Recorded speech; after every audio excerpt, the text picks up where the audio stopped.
security guard's hand landed on James Parker's shoulder like a gavel. You need to leave. Now. Around them, the charity gala glittered. Crystal chandeliers, champagne towers, women in gowns worth more than cars. James wore jeans and a gray sweater, dark circles pressed under his eyes. He'd flown 16 hours from Singapore. The guard's grip tightened. Sir, this event is invitation only. James didn't pull away. He stood still, watching the crowd turn to stare. A woman in diamonds whispered to her husband. A man in a tuxedo smirked. The guard leaned closer. I'm not going to ask again. If you love stories where the underestimated shock the world, you're in the right place. Subscribe for more. Hidden Billionaire Stories? James looked at the guard's name tag. I'm supposed to be here. His voice was calm, flat. The guard's jaw tightened. Then show me your invitation. James reached into his pocket. His fingers brushed the edge of the envelope. But before he could pull it out, a voice cut through the noise. Is there a problem here? 3 hours earlier, James had been sitting in the back of a car. Not a limousine, a rental sedan. His assistant had offered to arrange something nicer, but James refused. He always did. The driver glanced at him in the rearview mirror, confused by the lack of small talk. James stared out the window. Manhattan moved past in streaks of light. His eyes burned. Sleep had been impossible on the flight. The city didn't care. He didn't need to rehearse. Didn't need to prepare. Tonight was supposed to be simple. The gala was hosted by the Whitmore Foundation, old money Manhattan legacy. The kind of organization that measured influence in generations, not quarters. James had donated anonymously for years. Millions funneled through shell companies and intermediary funds. No one knew his name. That was the point. But this year, the foundation's director, a man named Richard Whitmore, had sent a personal invitation, handwritten. James had hesitated, then accepted. He told himself it was time. Inside the Plaza Hotel, the ballroom stretched like a cathedral. Marble floors, gold-trimmed walls. A string quartet played near the entrance. James stepped through the doors and immediately felt the shift. Eyes landed on him, then slid away. Dismissal came in fractions of seconds. A waiter passed without offering a drink. A couple stepped aside as if avoiding contact. James moved toward the bar. He didn't hurry. His legs felt heavy. Jet lag pressed against his temples. At the bar, a man in a navy suit turned and nearly collided with him. The man's drink sloshed but didn't spill. He looked James up and down. Careful, the man said, though James hadn't moved. His tone carried a warning, not an apology. James nodded once. The man's eyes narrowed. You with the catering staff? James didn't answer. He ordered water. The bartender hesitated, glancing at the suited man, then poured.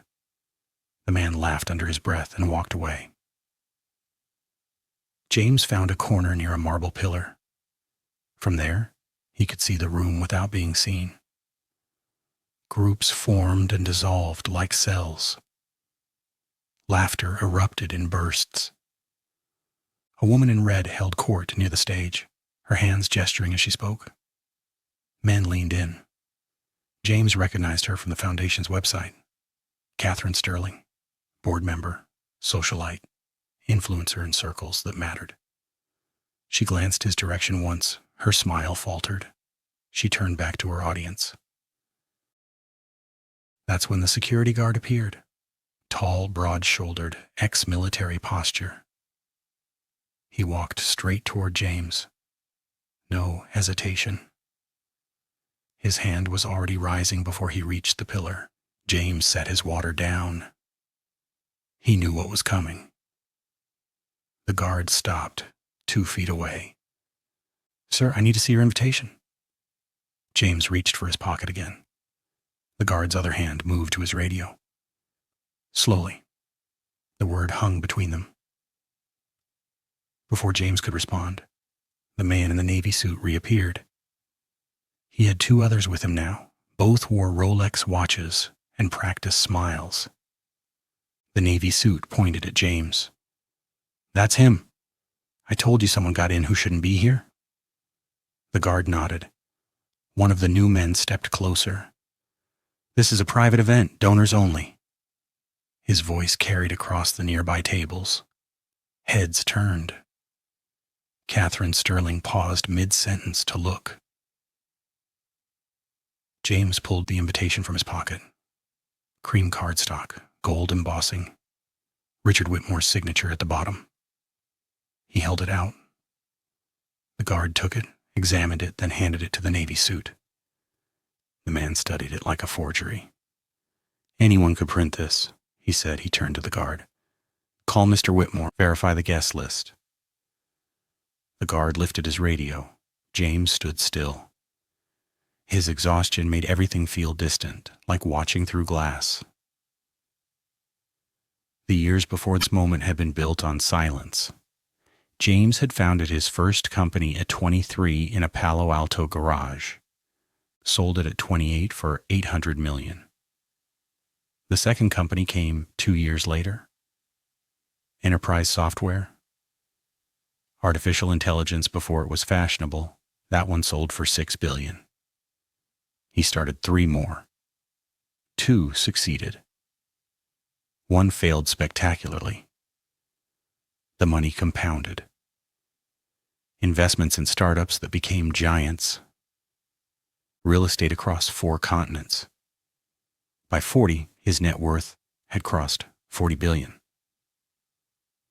But James never appeared on lists, never gave interviews. His lawyers structured everything through layers of holdings and trusts. He lived in modest homes, flew commercial when he could, wore the same brands as everyone else. His assistant once asked why. James had looked up from his laptop and said nothing. The answer was private. His father had built a small accounting firm and lost it to a partner's greed. James watched him fade. He decided then that visibility was vulnerability. Radio crackled. The guard spoke quietly, then waited. Static. A voice responded too low for James to hear. The guard's expression didn't change. He lowered the radio and looked at the navy suit. "Mr. Whitmore speaking with a senator. He can't be interrupted." The navy suit smiled. "Then we have our answer."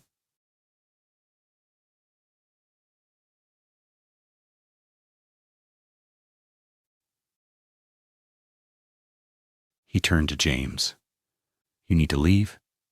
Now, before we make this ugly." James felt the exhaustion pull at him. He could explain. Could call his assistant. Could end this in 30 seconds. He didn't. Catherine Sterling arrived with 2 men in tuxedos.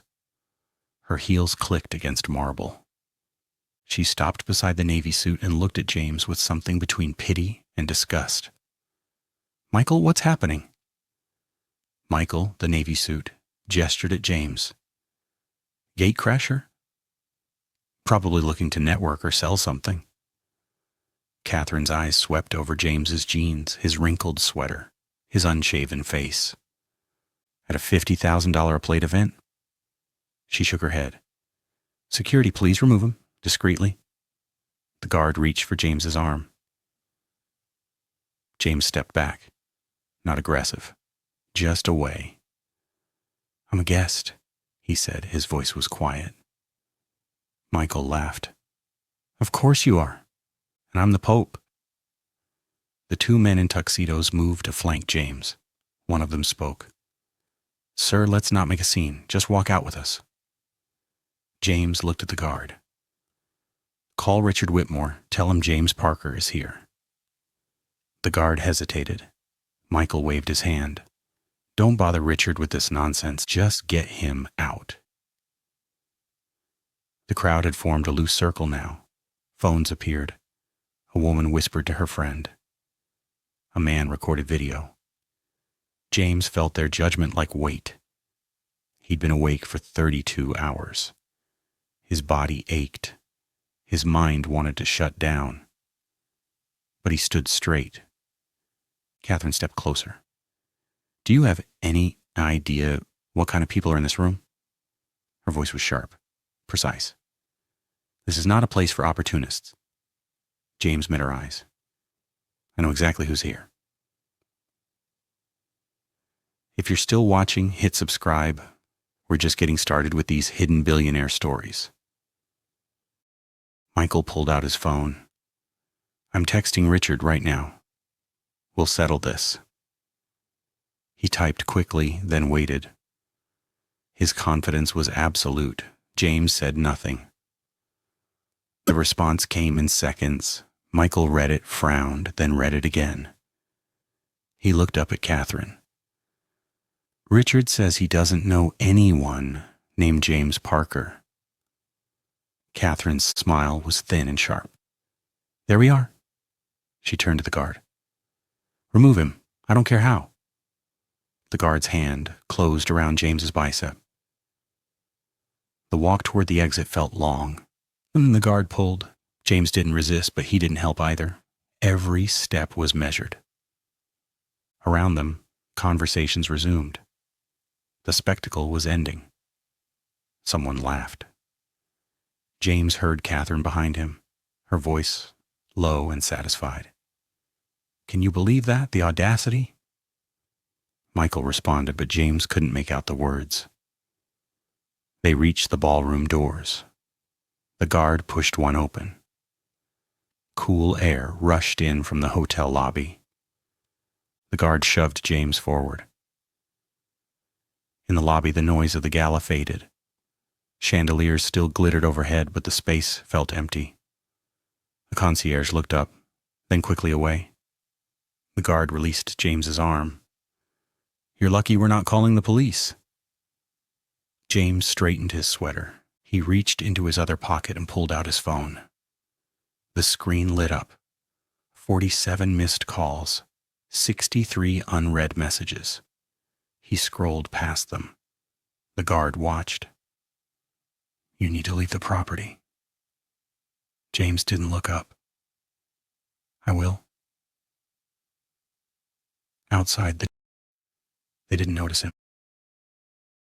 Outside, the January air bit through his sweater. New York cold, the kind that found skin. James stood on the sidewalk. Cars passed. A couple in evening wear climbed out of a town car and hurried inside. They didn't notice him. James opened his messages. One from his assistant. Are you okay? I just heard. Another from his lawyer. Call me immediately. A third from his head of security. Sir, do you need extraction? James typed a single reply to all three. I'm fine. Stand down. He walked. No destination. Just movement. His legs carried him down Fifth Avenue. The city blurred. Lights. Noise. People. He passed store windows filled with things no one needed. His reflection caught him by surprise. Tired eyes, slouched shoulders. A man who looked lost. He stopped. A deli was still open. He went inside, bought coffee, and sat at a plastic table. The cup warmed his hands. He thought about Richard Whitmore's message. Doesn't know anyone named James Parker. It wasn't a lie. Richard didn't. Back at the plaza, the gala continued. Catherine Sterling returned to her audience. Michael rejoined his group, telling the story with embellishments. The man had been aggressive, he said. Possibly drunk. Security handled it perfectly. Laughter followed. Richard Whitmore finally stepped away from the senator. His assistant intercepted him. "Sir, there was an incident earlier." Richard frowned. "What kind of incident?" the assistant explained. Richard's face went pale. He grabbed his phone. The message from Michael was still there. He read it again. His hand shook. Richard pushed through the crowd. He found Michael near the bar. "Where is he?" Richard's voice was tight. Michael turned, surprised. "Where's who?" Richard grabbed his arm. "The man you'd removed, James Parker. Where is he?" Michael blinked. "We threw him out and he was a gatecrasher." Richard's face went red. "You idiot. James Parker is the founder of Axiom Technologies. He's worth $40 billion. He's the largest anonymous donor this foundation has ever had." Michael's drink slipped from his hand. Glass shattered on marble. Catherine appeared. "Richard, what's wrong?" Richard ignored her. He was already dialing. The phone rang. No answer. He tried again. Nothing. He looked at Michael. "What exactly did you say to him?" Michael's mouth opened, but no sound came. Richard turned to Catherine. "You were there. What happened?" Catherine's confidence cracked. We thought he looked like..." Richard's voice dropped to ice. "You threw out a $40 billion donor because of how he looked." Catherine's face drained of color. Richard walked to the exit. His assistant followed. In the lobby, the concierge confirmed a man matching James's description had left 20 minutes ago. On foot, Richard stood by the doors, staring out at the street. His assistant waited. "What do you want me to do?" Richard didn't answer immediately. He thought about the foundation's expansion plans, the new wing they wanted to build, the scholarships they'd promised. 60% of their annual budget came from one source, anonymous, untraceable. Until tonight, he'd never known who. James sat in the deli until midnight. The owner began stacking chairs. James left a $100 bill on the table and walked out. He returned to his hotel, a Marriott in Midtown. Nothing special. In his room, he showered, then lay on the bed. Sleep wouldn't come. His phone buzzed. Richard Whitmore. He let it ring. It buzzed again. A voicemail. Then another. James turned the phone face down. The ceiling had a water stain shaped like a continent. He stared at it until his eyes finally closed. Morning came, gray and cold. James woke to 200 notifications. He ignored them. He dressed, checked out, and took a car to JFK. His assistant had rebooked his flight. First class this time, she'd insisted. At the gate, he bought a newspaper. Page 6 of the business section had a headline, "Whitmore Foundation Gala Marred by Security Incident."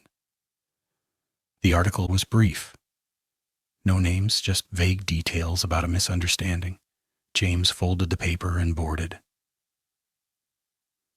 By the time James landed in Singapore, the story had grown. Financial blogs picked it up. Then Twitter. Someone had posted the video.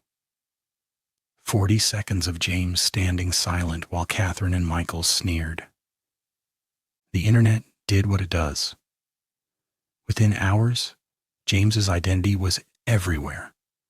Photos from old company filings, details about Axiom Technologies, estimates of his wealth, screenshots of charitable contributions traced back through shell companies. Richard Whitmore's phone rang nonstop. Every call was a nightmare. The Whitmore Foundation's board convened an emergency meeting. Richard sat at the head of the table, ashen. Catherine and Michael were not invited.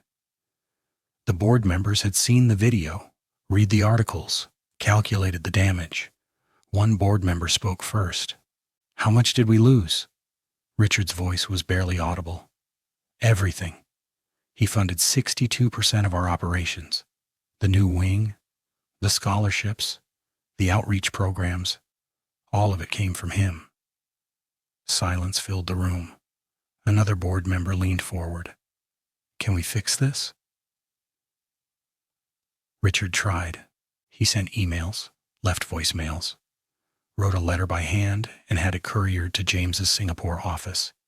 The letter came back unopened. Richard flew to Singapore himself. James's assistant met him in the lobby of Axiom's headquarters. She was polite, professional, immovable. Mr. Parker is unavailable? Richard waited 6 hours. James never appeared. Richard flew home. At the foundation, envelopes began arriving. Donors withdrawing, partners pulling out. The video had done its work. Association with the Whitmore Foundation now meant association with arrogance and cruelty. Catherine Sterling's social media accounts went silent. Her followers noticed. Brands she represented sent quiet emails terminating contracts. Invitations stopped. Her publicist quit. She sat in her penthouse, scrolling through comments under the video. Thousands of them, each one sharper than the last. She'd tried to post an apology. Her team advised against it. Too late, they said. The damage was done. She thought about calling James. Her hand hovered over her phone. She couldn't do it. Pride or fear. Maybe both. Michael lost his position at his firm. The managing partners called it a mutual decision. His clients had seen the video. 3 of them moved their accounts. The firm couldn't afford the association. Michael's wife asked what happened. He tried to explain. She watched the video. She didn't say anything, just looked at him differently. That look stayed. Michael started drinking more. Networking events felt like minefields. People remembered. People always remembered. Richard Whitmore resigned. The board accepted immediately. His replacement was announced within a week. Richard's name, once synonymous with New York philanthropy, became a cautionary tale. He gave one interview. The journalist asked if he'd learned anything. Richard said, "Never assume you know someone's worth by looking at them." The quote was turned into memes. Richard stopped giving interviews. He moved to Connecticut. A smaller house, quieter life. He thought about James often. The what-ifs piled up like debts he couldn't pay. The Whitmore Foundation downsized. The new wing was canceled. Scholarships were cut by 70%. Staff was reduced. The building itself was sold to cover debts. What remained operated out of 2 floors in a building near Union Square.